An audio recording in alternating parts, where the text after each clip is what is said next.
2024 ஆண்டு அக்டோபர் திங்கள் 2ஆம் நாள் கள்ளக்குறிச்சி மாவட்டம் உளுந்தூர்பேட்டையில் விடுதலை சிறுத்தைகள் கட்சியின் துணைநிலை அமைப்பான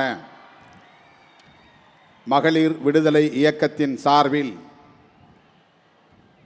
நடைபெற்று கொண்டிருக்கிற மது மற்றும் போதைப்பொருள் ஒழிப்பு மாநாட்டில் முன்மொழியப்படும் தீர்மானங்கள். தீர்மானம் எண் 1, அரசமைப்பு சட்டத்தின் உறுப்பு எண் 47 கூறியுள்ளவாறு மதுவிலக்கை தேசிய கொள்கையாக அறிவிப்பு செய்ய வேண்டும். இந்திய அரசமைப்பு சட்டத்தின் உறுப்பு எண் 47 அரசு தனது மக்களின் ஊட்டச்சத்து மற்றும் வாழ்க்கை தரத்தை உயர்த்துதல் மற்றும் பொது சுகாதாரத்தை மேம்படுத்துதல் ஆகியவற்றை தனது முதன்மை கடமைகளாக கருதும். குறிப்பாக மருத்துவ நோக்கங்களுக்காகவன்றி போதை தரும் பானங்கள் மற்றும் உடல்நலத்திற்கு கேடு விளைவிக்கும் மருந்துகள் ஆகியவற்றின் நுகர்வுக்கு தடையை கொண்டு வர அரசு முயற்சிக்கும் என்று கூறுகிறது. இதன் அடிப்படையிலேயே சுதந்திரத்திற்கு பிறகு அமைந்த காங்கிரஸ் அரசு மதுவிலக்கு விசாரணை ஆணையம் ஒன்றை அமைத்தது. இந்தியா முழுவதும் மதுவிலக்கை நடைமுறைப்படுத்துவதற்கான பரிந்துரைகளை அந்த ஆணையம் அளித்தது. அதன் பிறகு நீதிபதி தேக்சந்த் தலைமையில் ஒரு ஆணையம் அமைக்கப்பெற்றது. அதுவும் தனது பரிந்துரைகளை அரசுக்கு அளித்தது. அப்போது இருந்த காங்கிரஸ் தலைமையிலான இந்திய ஒன்றிய அரசின் இந்த முயற்சிகளுக்கு மாநில அரசுகள் ஒத்துழைக்காததால் அந்த முயற்சிகள் கைவிடப்பட்டன. அதன் பிறகு மாநில அரசுகள் மதுவிலக்கை ரத்து செய்து சட்டம் இயற்றி மதுக்கடைகளை திறந்தன. இது அரசமைப்பு சட்டத்தின் வழிகாட்டு நெறிமுறைகளுக்கு எதிரானதாகும். சட்டத்தின் அடிப்படையிலோ அல்லது பொதுவான வகையிலோ அரசு எடுக்கும் ஒவ்வொரு நிர்வாக நடவடிக்கையும் நியாயமானதாகவும் பொது நலனை அடிப்படையாக கொண்டு இருக்க வேண்டும். தனது நடவடிக்கை நியாயமாகவும் பொதுநலனுக்கு உதவுவதாகவும் இருக்கிறதா என்பதை தீர்மானிப்பதற்கு அரசமைப்பு சட்டத்தின் வழிகாட்டு நெறிமுறைகளுக்கு உகந்ததாக அது உள்ளதா என்ற அளவுகோலை மாநில அரசு பயன்படுத்த வேண்டும் என கஸ்தூரிலால் எதிர் ஜம்மு காஷ்மீர் அரசு வழக்கில் உச்சநீதிமன்றம் கூறியுள்ளது. அவ்வாறு பார்க்கும்போது மதுவிலக்கை ரத்து செய்வதென்பது பொது நலனுக்கு உகந்ததல்ல என்பதோடு நியாயமற்றதும் ஆகும். எனவே இதனை ஒன்றிய அரசு அனுமதிக்கக்கூடாது. தேசிய மதுவிலக்கு கொள்கையை இயற்றுவதன் மூலமே மதுவிலக்குக்கு எதிரான மாநில அரசுகளின் நடவடிக்கைகளை தடுக்க முடியும். எனவே அரசமைப்பு சட்டத்தின் உறுப்பு எண் 47 கூறியுள்ளவாறு மதுவிலக்கை தேசிய கொள்கையாக அறிவிப்பு செய்து சட்டம் இயற்ற வேண்டுமென இந்திய ஒன்றிய அரசை இம்மாநாடு வலியுறுத்துகிறது. தீர்மானம் எண் 2,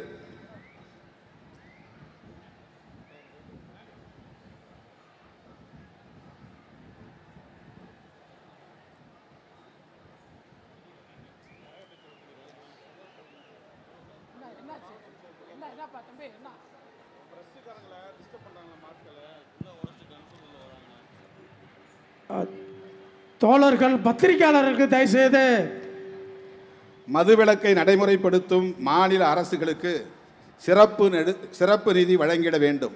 தீர்மானம் எண் 2, மாநில அரசுகள் வருவாய் பற்றாக்குறை காரணமாகவே மதுக்கடைகளை திறப்பதாக கூறுகின்றன. குறிப்பாக ஜிஎஸ்டி வரி விதிப்பு நடைமுறைக்கு வந்த பின்னரே மாநில அரசுகளின் வரி வருவாய் பெருமளவில் பாதிக்கப்பட்டிருக்கிறது. அதற்காக வழங்கப்பட்டு வந்த ஜிஎஸ்டி இழப்பீட்டு தொகையை 2022ஆம் ஆண்டுடன் ஒன்றிய அரசு நிறுத்திவிட்டது. ஆனால் 2023இல் 1,45,000 கோடி ரூபாய் ஜிஎஸ்டி இழப்பீட்டுக்கான செஸ் வரியை ஒன்றிய அரசு வசூலித்து கொண்டது. 2024ஆம் நிதியாண்டில் 1,51,000 கோடி ரூபாயை வசூல் செய்ய திட்டமிட்டுள்ளது. மதுவிலக்கை நடைமுறைப்படுத்தினால் மாநில அரசுகள் கடுமையான நிதி பற்றாக்குறைக்கு ஆளாக நேரிடும். அந்த நிலையை தவிர்ப்பதற்கு தற்போது ஒன்றிய அரசால் வசூலிக்கப்படும் ஜிஎஸ்டி இழப்பீட்டு செஸ் வரியை மதுவிலக்கு இழப்பீட்டு செஸ் வரியாக வசூலித்து அத்தொகை முழுவதையும் மதுவிலக்கை நடைமுறைப்படுத்தும் மாநிலங்களுக்கு பிரித்தளிக்க இந்திய ஒன்றிய அரசு முன்வர வேண்டுமென இம்மாநாடு வலியுறுத்துகிறது. தீர்மானம் எண் 3, மதுவிலக்கை நடைமுறைப்படுத்தும் மாநிலங்களுக்கு கூடுதல் நிதி பகிர்வு வேண்டும். கூடுதல் நிதி பகிர்வு அளிக்க வேண்டும். தம்பி, இந்த இடது பக்கத்தில் இருக்க தம்பி, நாற்காலியை தூக்காதீங்க. அந்த பேரிகார்டு வந்து தாண்டி குதிக்கிறது முயற்சி பண்ணாதீங்க தயவுசெய்து. பெண்கள் உட்கார்ந்துருக்கிறாங்க, டவரில் ஏறி நிற்கிறவங்களாம். தம்பி, தீர்மானம் எண் 3, மதுவிலக்கை நடைமுறைப்படுத்தும் மாநிலங்களுக்கு கூடுதல் நிதி பகிர்வு அளிக்க வேண்டும். அரசமைப்பு சட்டத்தின் உறுப்பு எண் 280 அடிப்படையில் மாநிலங்களுக்கு நிதி பகிர்வு எத்தனை சதவீதம் செய்யப்பட வேண்டும் என்பதை அதற்காக அமைக்கப்படும் நிதிக்குழுவே தீர்மானிக்கிறது. தற்போது 16வது நிதிக்குழு இந்த சதவீதத்தை முடிவு செய்வதற்கான பணியில் ஈடுபட்டுள்ளது. மாநிலங்களுக்கு நிதி பகிர்வை தீர்மானிக்கும் போது மாநிலங்களுக்கான வருவாய், மக்கள் தொகை, நிலப்பரப்பு, வனவளம், சுற்றுச்சூழல், கட்டமைப்பு வசதி, நிதி மேலாண்மை, மக்கள் தொகை கட்டுப்பாடு, வரி வசூலிப்பதில் காட்டும் அக்கறை ஆகிய அம்சங்களின் அடிப்படையில் மாநிலங்களுக்கு நிதி பகிர்வு தீர்மானிக்கப்படுகிறது.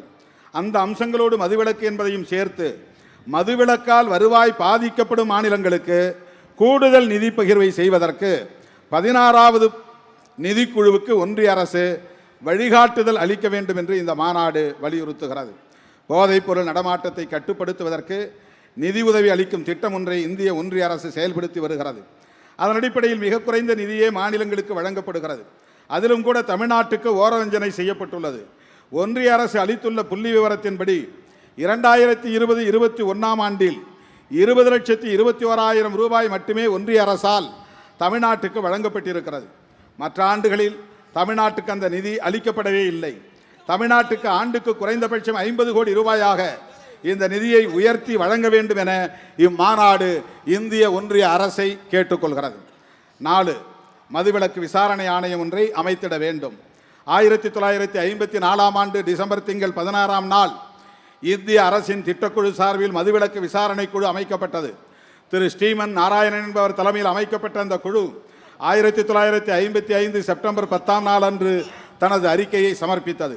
மதுவிலக்கு விசாரணை குழுவின் பரிந்துரைகளின்படி திட்டங்கள் தயாரிக்கப்பட்டு 1958ஆம் ஆண்டு ஏப்ரல் 1ஆம் நாள் முதல் நாடு முழுவதும் பூரண மதுவிலக்கை நடைமுறைப்படுத்த இலக்கு நிர்ணயிக்கப்பட்டது. ஆனால் அது கைகூடவில்லை. மீண்டும் ஒன்றிய அரசின் சார்பில் நீதிபதி தேக்சந்த் தலைமையில் ஒரு குழுவை நியமித்தார்கள். அந்த குழு நாடெங்கும் ஆய்வு செய்து சுமார் 1200 பக்கங்கள் கொண்ட அறிக்கையை அளித்தது. அதன் அடிப்படையில் 1970ஆம் ஆண்டுக்குள் முழுமையான மதுவிலக்கை நடைமுறைப்படுத்த வேண்டுமென இலக்கு நிர்ணயிக்கப்பட்டது. ஆனால் வரி வருவாய் வேண்டும் என்ற காரணத்தை சொல்லி மாநில அரசுகள் கள்ளு மற்றும் சாராய கடைகளை திறந்தன. அதன் பின்னர் இந்திய ஒன்றிய அரசு மதுவிலக்கு கொள்கையை கிடப்பில் போட்டது. 70 ஆண்டுகளுக்கு முன்பு இருந்ததை விட இப்போது மதுவினால் ஏற்படும் கேடுகள் அதிகரித்துள்ளன. மனித வளம் தேசிய அளவில் வெகுவாக பாதிக்கப்பட்டு வருகிறது. இது தேசத்துக்கே நேரும் பேரிழப்பாகும். எனவே இது குறித்து விரிவாக ஆய்வு செய்து தேசிய அளவிலான மனிதவள பாதிப்பை மதிப்பீடு செய்வதற்கு ஏதுவாக மீண்டும் மதுவிலக்கு விசாரணை ஆணையம் ஒன்றை இந்திய ஒன்றிய அரசு அமைத்திட வேண்டும் என இம்மாநாடு வலியுறுத்துகிறது. தீர்மானம் எண் 5, தமிழ்நாட்டில் முழு மதுவிலக்கை நடைமுறைப்படுத்துவதற்கு ஏதுவாக மதுபான கடைகளை மூடுவதற்குரிய கால அட்டவணையை அரசு அறிவித்திட வேண்டும். மது உள்ளிட்ட போதைப் பொருட்களின் பாதிப்புகளில் இருந்து தமிழ்நாட்டை மீட்க வேண்டும் என்கிற தந்தை பெரியார், பேரறிஞர் அண்ணா ஆகியோரின் கனவை நனவாக்கும் வகையிலும் குடிநோயாளிகளால் போதைப்பொருள் அடிமைகளால் பாதிக்கப்படும் தமிழ்நாட்டு பெண்களின் கண்ணீரை துடைக்கும் வகையிலும் இளம் தலைமுறையினர் மது மற்றும் போதைப் பொருள்களுக்கு அடிமையாகி குறை வயதில் பலியாவதை தடுத்து தமிழ்நாட்டின் மனித வளத்தை பாதுகாக்கும் வகையிலும் தமிழ்நாடு அரசு முழுமையான மதுவிலக்கை நடைமுறைப்படுத்த முன்வர வேண்டும் என வலியுறுத்தி கேட்டுக்கொள்கிறோம். இந்தியா முழுவதும் மது அருந்துபவர்களின் எண்ணிக்கை சராசரி 22% எனவும் தமிழ்நாட்டில் அது 32% உள்ளது எனவும் புள்ளி விவரங்கள் கூறுகின்றன. எனவே தமிழ்நாடு அரசு மதுக்கடைகளின் எண்ணிக்கையை தற்போதுள்ளதை காட்டிலும் கூடுதலான வேகத்தில் படிப்படியாக குறைக்க வேண்டும். அத்துடன் முழுமையான மதுவிலக்கை நடைமுறைப்படுத்துவதற்கான கால அட்டவணையை அறிவிக்க வேண்டும் எனவும் இம்மாநாடு தமிழக அரசை வலியுறுத்துகிறது. தீர்மானம் எண் 6, தமிழ்நாட்டில் போதைப் பொருட்கள் புழக்கத்தை கட்டுப்படுத்த உறுதியான நடவடிக்கைகளை எடுத்திட வேண்டும். தமிழ்நாட்டை சார்ந்த 86,000 ஆண்கள் 22,000 பெண்கள் கஞ்சா பயன்படுத்துவதாகவும் 1,71,000 ஆண்கள் 6,000 பெண்கள் ஓபியம் பயன்படுத்துவதாகவும் 1,92,000 ஆண்கள் 10,000 பெண்கள் மயக்கம் தரும் மாத்திரைகளை பயன்படுத்துவதாகவும் 7,000 ஆண்கள் 1,000 பெண்கள் கோக்கைன் என்கிற போதைப் பொருள்களை பயன்படுத்துவதாகவும் ஏடிஎஸ் புகைப்பதன் மூலம் மயக்கம் தரும் போதைப் பொருட்கள் புத்தியை நிலைகுலைய செய்யும் போதைப் பொருட்கள் ஆகியவற்றை 1,82,000 ஆண்களும் 13,000 பெண்களும் பயன்படுத்துவதாகவும் நாடாளுமன்றத்தின் மாநிலங்களவையில் 13/12/2023 அன்று எழுப்பப்பட்ட கேள்வி ஒன்றுக்கு எழுத்துப்பூர்வமான விடையளிக்கப்பட்டுள்ளது. தமிழ்நாட்டில் போதைப்பொருள் நடமாட்டம் நாளுக்கு நாள் அதிகரித்து வருவது கவலை அளிக்கிறது. நாடாளுமன்ற மாநிலங்களவையில் 2023 டிசம்பர் மாதத்தில் தெரிவிக்கப்பட்ட தகவலின்படி தமிழ்நாட்டில் 2020ஆம் ஆண்டில் சுமார் 4 கிலோ ஓபியமும் 2,98,678 கிலோ கஞ்சாவும் கைப்பற்றப்பட்டதாகவும் 2021ஆம் ஆண்டில் 21 கிலோ ஓபியமும் 1,824 கிலோ கஞ்சாவும் கைப்பற்றப்பட்டது எனவும் 2022ஆம் ஆண்டு 21 கிலோ ஓபியமும் 27,223 கிலோ கஞ்சாவும் கைப்பற்றப்பட்டது என்றும் தெரிவிக்கப்பட்டுள்ளது. அத்துடன் போதைப் பொருட்கள் கைப்பற்றப்பட்டது தொடர்பாக 2020ஆம் ஆண்டு 543 வழக்குகளும் 2021ஆம் ஆண்டு 6,852 வழக்குகளும் 2022ஆம் ஆண்டு 10,385 வழக்குகளும் தமிழ்நாட்டில் பதிவு செய்யப்பட்டுள்ளன. ஒவ்வொரு ஆண்டும் போதைப்பொருள் பயன்பாடு தொடர்பாக பதிவு செய்யப்பட்ட வழக்குகளின் எண்ணிக்கை அதிகரித்து கொண்டே வருவதை பார்க்கிற போது தமிழ்நாட்டில் போதைப்பொருள் புழக்கம் அதிகரித்து வருகிறது என்பது உறுதிப்படுகிறது. மதுவை போல் அல்லாமல் போதைப் பொருட்கள் ஏற்கனவே இங்கு தடை செய்யப்பட்டுள்ளன. அப்படி இருந்தும் தமிழ்நாட்டின் கிராமப்புறங்களிலும் கூட போதைப்பொருள் நடமாட்டம் அதிகரித்து வருவதை காண முடிகிறது. குறிப்பாக பள்ளி கல்லூரி மாணவர்களிடையே மதுவை காட்டிலும் போதைப் பொருட்களின் புழக்கம் அதிகரித்து வருகிறது. சென்னை, திருவண்ணாமலை, உதகை ஆகிய 3 மாவட்டங்களில் மேற்கொள்ளப்பட்ட ஆய்வின் அடிப்படையில் 7ஆம் வகுப்பிலிருந்து 12ஆம் வகுப்பு வரை படிக்கும் மாணவர்களில் 9% பேர் மது, கஞ்சா, கூல்லிப் ஆகிய போதைப் பொருள்களுக்கு அடிமையாகி இருக்கிறார்கள் என்கிற அதிர்ச்சி தரும் புள்ளி விவரத்தை சமூக கல்விக்கான நிறுவனம் என்ற அமைப்பு கண்டறிந்துள்ளது. இந்நிலையில் போதைப் பொருள் புழக்கத்தை கட்டுப்படுத்த தமிழ்நாடு அரசு உறுதியான கடுமையான நடவடிக்கைகளை மேற்கொள்ள வேண்டும் என்று இம்மாநாடு கேட்டுக்கொள்கிறது. 7.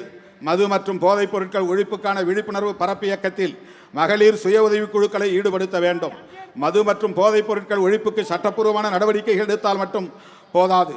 போதைப் பழக்கத்தால் ஏற்படும் பெரும் பாதிப்புகள் தொடர்பாக பொதுமக்களிடையே போதிய விழிப்புணர்வை ஏற்படுத்த வேண்டும். தொடர்ச்சியான பரப்பு இயக்கத்தின் மூலமே அத்தகைய விழிப்புணர்வை மக்களிடையே ஏற்படுத்த முடியும். எனவே மது போதைப் பொருட்கள் ஒழிப்பு பரப்பு இயக்கம் ஒன்றை தமிழ்நாடு அரசு துவங்கிட வேண்டும். அந்த பரப்பு இயக்கத்தில் தமிழ்நாடெங்கும் இயங்கி வருகிற மகளிர் சுய உதவிக் குழுக்களை முழுமையாக ஈடுபடுத்த வேண்டும் என்று தமிழ்நாடு அரசை வலியுறுத்தி கேட்டுக்கொள்கிறோம். தமிழ்நாடு அரசின் மதுவிலக்கு மற்றும் ஆயத்தீர்வைத்துறையின் 2024-25ஆம் ஆண்டுக்கான கொள்கை விளக்க குறிப்பில் மது மற்றும் போதைப் பொருட்களின் தீமையை பற்றி மக்களிடம் விழிப்புணர்வை ஏற்படுத்துவதற்கு 4 கோடி ரூபாய் ஒதுக்கப்பட்டிருப்பதாக தெரிவிக்கப்பட்டுள்ளது. இந்த தொகை போதுமானதல்ல. குறைந்தது ஆண்டுக்கு 200 கோடி ரூபாயாக மது மற்றும் போதைப் பொருள் எதிர்ப்பு பரப்பு இயக்கத்திற்கென பட்ஜெட்டில் ஒதுக்க வேண்டும் என்று இம்மாநாடு தமிழ்நாடு அரசை கேட்டுக்கொள்கிறது. 8. குடிநோயாளிகளுக்கும் போதை அடிமை நோயாளிகளுக்கும் நச்சு நீக்க சிகிச்சை அளிக்க அரசு மருத்துவமனைகளில் அவற்றுக்கான மையங்களை உருவாக்க வேண்டும். De addiction centre. தமிழ்நாடு முழுவதும் 20 இடங்களில் போதை மீட்பு மையங்கள் அமைத்து சிகிச்சை அளிக்கப்பட்டு வருவதாகவும் இந்த நிதியாண்டில் மேலும் 25 மையங்கள் அமைக்கப்படும் என்றும் அண்மையில் தமிழ்நாடு அரசின் மதுவிலக்குத்துறையால் தெரிவிக்கப்பட்டுள்ளது. இது தமிழ்நாட்டில் உள்ள குடிநோயாளிகளின் எண்ணிக்கையை ஒப்பிடும்போது சிகிச்சை மையங்களின் எண்ணிக்கை மிக மிக குறைவாகும். எனவே அனைத்து அரசு மருத்துவமனைகளிலும் போதை மீட்பு சிகிச்சை மையங்களை டி அடிக்ஷன் சென்டர்ஸ் அமைத்திட வேண்டும் என்று இம்மாநாடு தமிழ்நாடு அரசுக்கு வேண்டுகோள் விடுக்கிறது. தீர்மானம் எண் 9. மது மற்றும் போதை அடிமை நோயாளிகளுக்கான மறுவாழ்வு மையங்களை அனைத்து வட்டாரங்களிலும் அமைத்திட வேண்டும். நேஷனல் ஹெல்த் மிஷன் திட்டத்தின் கீழ் தமிழ்நாடு அரசு 2020ஆம் ஆண்டில் 7 அரசு மருத்துவக் கல்லூரி மருத்துவமனைகளில் மது மற்றும் போதைப் பொருட்களால் பாதிக்கப்பட்டவர்களுக்கான மறுவாழ்வு மையங்களை துவக்கியது. அதற்காக 100 பேர் தற்காலிக பணியாளர்கள் நியமிக்கப்பட்டனர். டாஸ்மாக் அதற்கான செலவை ஏற்றுக்கொண்டது. ஆனால் டாஸ்மாக் தொடர்ந்து நிதியளிக்க மறுத்ததால் அந்த திட்டம் 2023ஆம் ஆண்டுடன் நிறுத்தப்பட்டு அந்த தற்காலிக பணியாளர்கள் வேலை நீக்கம் செய்யப்பட்டனர். இது குடி மற்றும் போதை அடிமை நோயாளிகளை மீட்பதற்கு தமிழ்நாடு அரசு போதிய அக்கறை காட்ட வேண்டும் என்பதை உணர்த்துகிறது. 2023-24ஆம் ஆண்டில் மது மற்றும் போதைப் பொருட்களால் பாதிக்கப்பட்டவர்களுக்கு நிவாரணம் வழங்குவதற்கு 2.5 கோடி ரூபாய் ஒதுக்கப்பட்டதாகவும் அதில் 490 பேர் பயனடைந்ததாகவும் தமிழ்நாடு அரசு தெரிவித்துள்ளது. இது மிக மிக குறைவான தொகை என்று கருதுகிறோம். குறைந்தபட்சம் 100 கோடி ரூபாயாவது அதற்கென ஒதுக்கி அனைத்து வட்டாரங்களிலும் மறுவாழ்வு மையங்களை அமைக்க வேண்டும் என்றும் குடிநோயாளிகளின் குடும்பத்தினருக்கு வாழ்வாதார நிதி வழங்க வேண்டும் என்றும் இம்மாநாடு தமிழக அரசை கேட்டுக்கொள்கிறது. 10. டாஸ்மாக் என்னும் அரசு நிறுவனத்தின் மது வணிக தொழிலாளர்களுக்கு மாற்று வேலை வழங்கிட வேண்டும். டாஸ்மாக் நிறுவனத்தின் அரசு மதுபான கடைகளில் சுமார் 30,000 தொழிலாளர்கள் வேலை செய்கின்றனர். மதுவிலக்கை நடைமுறைப்படுத்தும் நோக்கில் அரசின் மதுக்கடைகள் படிப்படியாக மூடப்பட்டால் அவற்றில் பணிபுரியும் விற்பனையாளர்கள், மேற்பார்வையாளர்கள் உள்ளிட்ட ஏராளமான தொழிலாளர்கள் தங்களின் வேலையை இழக்க நேரிடும். எனவே அவர்களது வாழ்வாதாரத்தை பாதிக்காதவாறு அந்த தொழிலாளர்களுக்கு மாற்று வேலை வாய்ப்பை வழங்கிட வேண்டும் என தமிழ்நாடு அரசை இம்மாநாடு வலியுறுத்தி கேட்டுக்கொள்கிறது.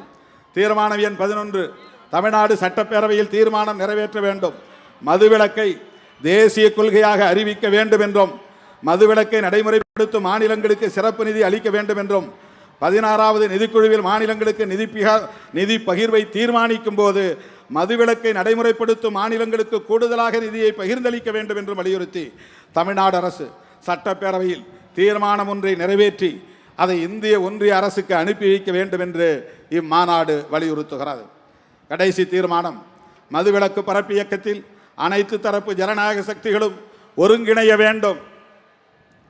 மது மற்றும் போதைப் பொருட்களின் பயன்பாடு தமிழ்நாட்டில் அனைத்து தரப்பு மக்களுக்கு மிகப்பெரிய கேடாக அமைந்துள்ளது.